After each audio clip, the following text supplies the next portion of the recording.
We're back on LifeImprovementRadio.com. You're listening to Beauty and the Burb. I am your host, Cindy Stovall, and it is the time you've been waiting for. It is time for Dirty Dishes with Jorge. Because somebody's got to do that. That's right. Someone's got to do them. Welcome back. And it's a mess in here. I'm telling you.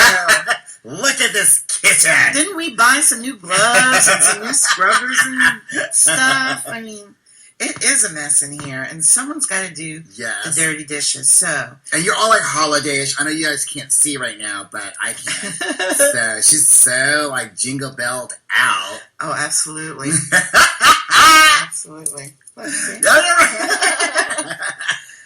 Don't want to make a liar out of you. All right, so I gave Jorge an assignment this week. Like the first week when we introduced the segment, we just kind of had a little review of what's up with his show, the Jorge Show, and what's been going on in his life and everything. But really what Dirty Dishes is all about is dishing the dirt on just all kinds of local stuff in the art scene and the fashion scene and what's going on. So I gave Jorge the assignment of going to see Hunger Games, Mockingjay Part 2, because our most fabulous and previous Beauty and the Bird guest, Eugenie Bondurant, stars as Tigress. Don't you love that name? That's so cute. She matches that name every bit. She really does. Doesn't she? I love her. So, so the whole town has just been a buzz. Total buzz. Because one of our own and a local person that we love, and she's an actress and singer, and she does so much. Girl, you're just really putting it out there, aren't you? Well, she's so great. And it's a shower of love right now. It's true. And there she is in this major Hollywood motion picture. Yes. And they posted all the photos of her on the red carpet in the LA premiere a few weeks ago. Gagged? Oh my God. And now the film, major motion picture, is in broad release, and you went to see it. I did. So I went to see it. Let's dish about it. Well, let's totally dish about it. First of all, the things I love going to the movies. Okay. And there are so many movies that are coming out right now that I'm so excited about. I know I saw the new clip of the Superman versus Batman movie. Right, so what do you think about Ben Affleck? I don't think about Ben Affleck. Because I'm more all about Superman and Wonder Woman. Okay, gotcha. So, but I still, I'm not saying I would ever not, give Ben Affleck the time of day like the nanny. I'm just saying, that he wasn't my first choice for Batman, but I'm a sucker for any man in the suit. Did you see his utility belt? I did. I'm just saying, and so that I love all the superheroes, and so oh my goodness, I just cannot wait for that. I know we're supposed to be talking about the Hunger Games. We'll get back to it. Yeah, we're getting back to Hunger Games. What about Star Wars? Are you waiting for that? Yes. Yeah. I'm all about the Force.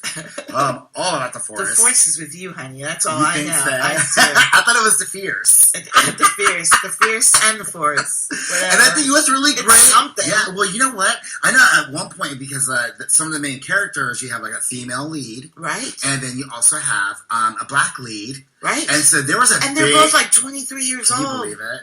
Well, there was a big dramatic uproar with these Star Wars fans who couldn't believe that all of a sudden they're saying oh no, we're not going to see it. It's feminist, and who's this black guy? I'm like, what? Well, sometimes Twitter people can get all crunk. I know. I was like, whatever. Most people that are true Star Wars fans. First of all, Darth Vader is black, but Tigress. It was really cool because I love, first of all, it was part of, I don't want to spoil it, but it was part of the movie where, listen, all these, Hunger Game folks needed somewhere to be. Right. So I will say that she played an essential role in providing safety. I love it. For some of these folks who were trying to get away from their persecutors. Got it. And so it was cute because she turns around and gives you that pose, and you're like, oh my goodness, like what did they do to her? Which is really, really cool. What a transformation with total transformation. It reminded me of like Thriller, right? How like I'm like, okay, we're going back to Thriller days with the costumes and the hair and the makeup and the fur. Unbelievable. Yes. What is it like to be sitting there? Because I will admit to you that I still haven't seen it.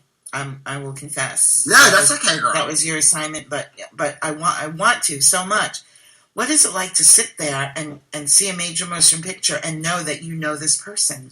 Well, it's not the first time I've ever seen a major motion picture, or not like have kikied with somebody that was in it. Fine. So I forget how popular you are. But I'm sure for like other people, if it's their first time, it's never as good as the first time. Right. So I'm sure it'd be very memorable. And I know Eugene. So, and we actually, this is so cute. Last year, we judged a baking contest. Oh my gosh. So super cute. And that's where we met for the first time. And I also know Paul. Right. He's wonderful. Who actually wrote a story about me years ago, labeled me when he was a journalist. Yes, years ago, like 20 minutes ago. Talking about Paul Wilborn, the director of the Palladium Theater. And if he's listening, like, hey. Hi, Paul. Remember Wired Coffee, the little boy who wrote that story about the performance artist? Oh my gosh. Thanks, with an X. And so that was really cool. So anyway, so it was neat. But when I met her, I didn't know all this other information about her. Right. So, but I think it's spectacular for the Berg. It really is. Because, like, seriously, this is international. It's huge, and would you have loved to have been her, like, on the red carpet? Oh yes, absolutely. I saw at Sundial, there was like a meet and greet. With her and stuff like that. So absolutely. I just love the fact that she was costumed. She had she got to speak. She could say, I was in that film, honey. Absolutely. So, and she's in all of the, thousands and thousands of fans on social media. Yes. That whole whirlwind that goes along with it. I can't even imagine. She didn't have to give her claws for that role. She got to keep her claws for that role. Her and Paul were both on the show a few months back, but, she really couldn't say anything about the movie. It was very, very tight-lipped at the time. So I want to have her back on, but thank you. All right, how many dirty dishes do you give this movie? How many dirty dishes? Out of 4. Out of 4. Okay, I give the tigress. Okay, there you go. I give her all the catnip that she wants. But I'll give the movie, I would say, I will give the movie 2 dirty dishes and a teacup. And a teacup with a chip in it. With a chip in it. Okay. Only because sometimes, I love all the action, but sometimes it's like, okay, how long are we going to stretch this? Let's get it done. Well, I'm going to see Tigress anyway, so wonderful. that's the reason I and want you to should. see it. Well, thank you very much. Thank you. For dishing. And all of you out there listening to Beatenberg, you should totally go see it, because we all have to support all the wonderful people in the arts. That's right. From the Bay Area. I totally agree with that. So there. Thank you, Jorge. Absolutely. And we'll see you in another couple of weeks, okay? Yes, I'll be in St. Bart's. Oh my gosh, have a wonderful Thank you for giving me that assignment. You're welcome. Yeah, My pleasure. Yeah. So I'll come back with the dirty dishes from St. Bart's. Okay, that'd be awesome. Courtesy of Beauty and the Berg. Beautiful. Well, that's going to do it for us this week on Beauty and the Berg. And just remember, this is your artsy smartsy podcast, and we are spreading the local love worldwide. Join us every Wednesday at 6 p.m. on lifeimprovementradio.com and every Friday at 5 on lirafterdark.com, and we will see you next time. Bye-bye.